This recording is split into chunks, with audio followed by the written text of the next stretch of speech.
Brian, you know, one of the things that's amazing about bright young lawyers is that some of them, as bright as they are and as sharp as they are just terrified of public speaking.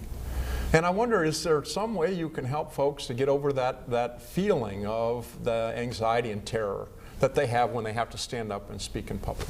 Well, the key word there is that feeling, whether it's terror, anxiety, panic, excitement. The feeling provokes adrenaline in the body. Adrenaline gives us energy, so to understand how to cope with the feeling, you need to understand how do you cope with adrenaline. Let me show you what I mean.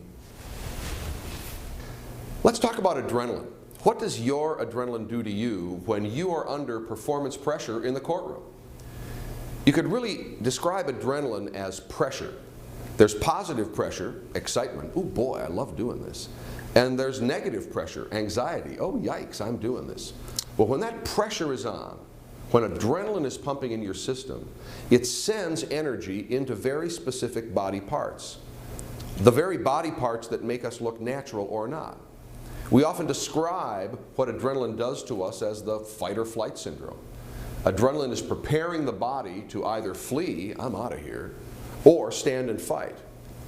And whether I'm going to run or I'm going to fight, my respiratory system is going to go quicker in order to make those two physical activities more successful. So have you ever stood in front of an audience and felt your legs go wonga wonga wonga wonga wonga wonga? Or have you ever felt your hands or seen your hands actually shake? Or heard in your voice that quaver? What is that? Well, when adrenaline kicks in, it sends energy into muscles, but every muscle in the body is paired with another muscle. So the biceps and triceps together do this. Well, when adrenaline goes into muscles, both muscles in the pair get the energy, they pull against each other, and we shake in the legs, in the breath, in the arms. So what we need to do is figure out, what are we going to do with that energy? You can't wish it away. In fact, nothing is less helpful than to say, relax. Just relax. Because the body is feeling exactly the opposite of relaxation. The body is saying, I'm ramped up and prepared to either run or fight. What do you mean, relax? And if you relax, relax, relax, relax, what you end up doing is freezing, which is the other F word. Before we engage in fight or flight, we freeze to decide which of those two things we're going to do. I'm out of here, or I'm going to stand and fight. So relaxation, oddly enough, leads to the worst choice, which is, now I'm frozen. So we're not going to freeze. What are we going to do? We want to release that energy, not relax that energy. So we've got to figure out, where are we going to let it go? We don't want to put it into the legs to dance, which is often the choice. May it please the court, Your Honor, would you like to dance? Because that's what I'm going to do for a while till I get comfortable. We don't want to put it into the breath.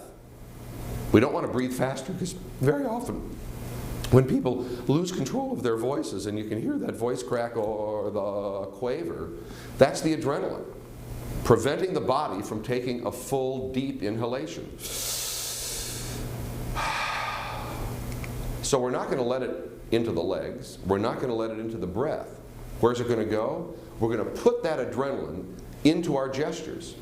We're going to gesture naturally. We're going to vent, releasing that adrenaline into the appropriate action we can take, which is not nervous dancing or breathing faster, but rather to say, let's gesture. And let's gesture naturally and appropriately right from the very beginning. So if the adrenaline gets released in that direction, then whether you're excited, oh boy, I'm finally doing it in a courtroom, or you're anxious, oh my, I'm doing it, or frankly, for most of us who live on our feet as speakers, it's an ever-shifting combination of those two realities. You're then allowing that energy to be something that you're using, and instead of letting it make you debilitated and feel less good, you're actually co-opting the nervousness. You're saying, hey, I'm nervous or I'm excited. That's good, because that gives me energy. And instead of thinking about it as nervous energy, we're going to think about it as energy. And energy is the raw material of persuasion, and it's adrenaline that gives us that energy.